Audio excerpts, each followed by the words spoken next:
वकील साहब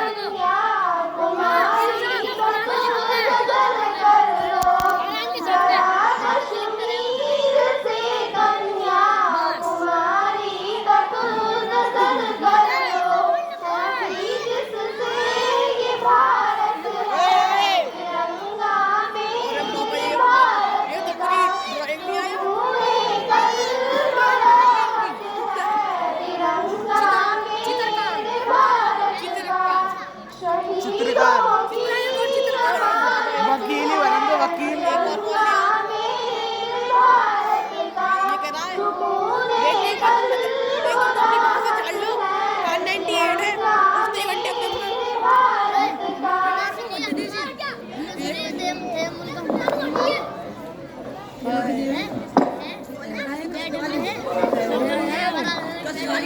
ही बनेंगे वकील पैर का नंबर रखा तू जा क्या ये तब आया कल ना बोला ओए ओए ये किसका है अयान ओए यार पूरी वीडियो किसने इसमें इस मोबाइल में बस 2 वीडियो छोड़ गए एक तो गांधी वाली और सारी वीडियो इसमें गांधी को छोड़ दो ये अपना ही समझ लो एक दो मेरा है यार पेड़े पेड़े पेड़े पेड़े 73 क्या 44 से माय फ्रेंड दोस्त कुछ अपनी दर्जदीद तजवीज़ पास की जाती है। नंबर 1, फसाद ज़दा इलाकों की हुकूमत हालात का इजहार। गिला कम व काश्त करें और मगरबी और मशरक़ी पंजाब की हुकूमत अक़लियतों की हिफाजत में अपनी नाकामी को तस्लीम करें। नंबर 2, मगरबी और मशरक़ी पंजाब में मुंतकिलीन की हिफाजत का माकूल इंतज़ाम हो, आमदोरफ्त के रास्ते महफूज हो। नंबर 3, फसाद ज़दा इलाकों में अमन व अमान कायम किया जाए और लोगों को हिफाजत का यकीन दिलाया जाए और तमाम आरामियों की बहाली का इंतज़ाम किया जाए और ऐसे हालात पैदा किए जाएँ कि हर वो शख्स जो हालात के खौफ व हिरास से तर्के वतन पर मजबूर हुआ है इत्मीनान के साथ अपने मुस्तक़बिल और आइंदा हुकूमत के मुताल्लिक़ गौर कर सकें। बिस्मिल्लाहिर्रहमानिर्रहीम। मुल्क के मौजूदा मसाइल का हल तलाश करने के लिए आज हम सब यहाँ जमा हुए हैं, तो मैं सबसे पहले हज़रत मौलाना असगर साहब सदाल इंडिया से दरख्वास्त करता हूँ कि वे अपनी राय पेश करें। बिस्मिल्लाहिर्रहमानिर्रहीम। किसी भी चीज़ की तरक्की उसकी तालीमी लियाकत पर मबनी होती है। जो कौम जितनी ज़्यादा तालीम याफ्ता होगी उतनी ही तरक्की याफ्ता होगी। मगरिबी दौर इसकी मिसाल है। इसलिए हमें तमाम मुसलमानों के अंदर तालीम का दाइया पैदा करना चाहिए और उनकी तालीम के लिए बेहतर से बेहतर इंतज़ाम करना चाहिए। अब मैं मौलाना के बाद हज़रत मौलाना महफूज उबरी साहब से दरख्वास्त करता हूँ कि वे अपनी राय पेश करें। बिस्मिल्लाहिर्रहमानिर्रहीम। मुसलमानों की जो मौजूदा सूरत हाल है वो दलितों से भी बदतर हैं।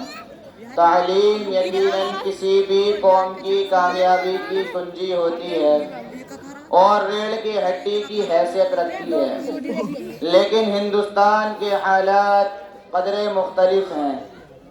जहाँ हर शोबे में तअस्सुब पसंद मौजूद है, बेहतर तालीम के बावजूद भी उन शोबों में मुसलमानों का इंतखाब बहुत मुश्किल हो जाता है। इसलिए तालीम के साथ सच्चन कमेटी रिपोर्ट के मुताबिक मुसलमानों के लिए रिजर्वेशन भी ज़रूरी है। इसलिए हमारी गुजारिश है कि तालीमी बेदारी के सिलसिले में इक़दामात लिए जाएं, वही हुकूमत से रिजर्वेशन का पुरज़ोर मुतालबा किया जाए। अब मैं मौलाना के बाद जनाब मौलाना खालिद सैफुल्लाह रहमानी से दरख्वास्त करता हूँ कि वे अपनी राय पेश करें। बिस्मिल्लाहिर्रहमानिर्रहीम। किसी भी कौम की तरक्की के लिए क़ुव्वत मज़ाहमत की बहुत ज़रूरत पड़ती है। जब तक आपके अंदर मुक़ाबले का जज्बा नहीं होगा, دنیا میں اپنے آپ کو حق کی خاطر برقرار نہیں رکھ سکیں گے۔ آج ہم تھوڑے سے حالات سے گھبرا جاتے ہیں، جبکہ ہمارے پیش اور لوگ وہ تھے جنہوں نے حالات کا ڈٹ کر مقابلہ کیا اور باطل کی آنکھوں میں آنکھیں ڈال کر باتیں کی اور دنیا پر اپنے انمٹ نقوش شبد کیے۔ ہر قوم اپنے تاریخ کے آئینے میں اپنے ابتر کو ہی جلدی سنورتی ہے، جبکہ ہم اپنی تاریخ سے نابلد ہیں۔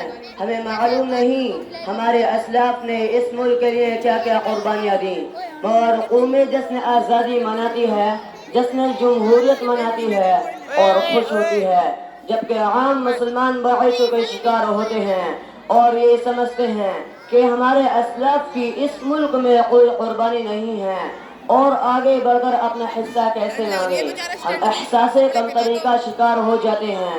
نہیں، اس ملک میں سب سے زیادہ قربانی ہمارے اسلاف نے دی ہے۔ کیا تمہیں یاد نہیں 2 لاکھ سے زائد مسلمانوں نے اپنی گردنیں کٹا دی، 57,000 سے زائد علماء نے جام شہادت نوش کیا۔ اس لیے ہمیں اپنے اسلاف کی تاریخ سے حوصلہ پا کر ہی میدان میں آگے بڑھنا چاہیے۔ اس لیے میری رائے ہے اپنے ان احباب کو ان تاریخ سے واقف کرانے کی سعی کی جائے۔ اب ہم صدر محترم جانب شیخ الاسلام حضرت مولانا مدنی صاحب سے درخواست کرتے ہیں کہ وہ اپنی صحافتی کلام سنوا دیں۔ بسم اللہ الرحمن الرحیم۔ آزادی کے بعد سے مقصود فرقہ پرست نے مسلمانوں کو نشانہ بنایا، فسادات کرائے اور پورا ملک دہل گیا۔ میں کہتا ہوں جب تک اس ذہنیت کے لوگ ملک میں موجود رہیں گے، قانون کو آزادانہ نقل و حرکت کی اجازت ملتی رہے گی تو ملک میں فسادات ہوتے رہیں گے اور مسلمانوں کی تعلیم یافتہ نوجوانوں کو نشانہ بنایا جائے گا اور مسلمانوں کی تعلیم میں خصوصی توجہ دینی چاہیے اور ملک کو ترقی فراہم کرنی ہے اور ملک کو ہر طرح کے شر سے بچانا ہے۔ اور رہی بات دیش کس نے آزاد کرایا، میں کہتا ہوں ہندوستان کو آزاد کرانے میں ہمارے اکابرین نے جو قربانیاں پیش کی ہیں وہ کسی اور نے نہیں، اور ہمارے سروں پر جو ظلم کے پہاڑ توڑے گئے ہیں یہ ملک انہی کی قربانیوں کا نتیجہ ہے کہ ہندوستان کو انگریزوں کے چنگل سے آزاد کرا کر دم لیا۔